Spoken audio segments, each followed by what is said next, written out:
लाखो लोकांना हसवणारी एक व्यक्ती अचानक निघून गेली. मनात पुन्हा तोच प्रश्न निर्माण झाला. एवढं यश, एवढी प्रसिद्धी, एवढं प्रेम मिळूनही एखादा व्यक्ती आतून एवढा एकटा असतो का? खरंच सोशल मीडियाचं जग खरं असतं? कदाचित नाही. आपण त्या व्यक्तीच्या आयुष्यातली फक्त 10 ते 15 मिनिटं बघितलेली असते, त्याचं संपूर्ण आयुष्य नव्हे.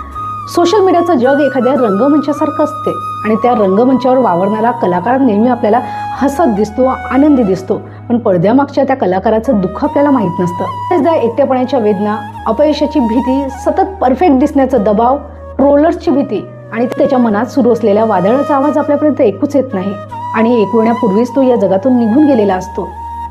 आज तुमच्या सुद्धा फोनची कोणीतरी वाट बघत असणार. विचारून बघा, कसा आहेस, कशी आहेस? उशीर होण्यापूर्वी आपल्या लोकांना वेळ नक्की द्या. ही माईकवाली लडकी मुद्द्याचं बोलते. पटत असेल तर लाईक, फॉलो, शेअर नक्की करा. बाय.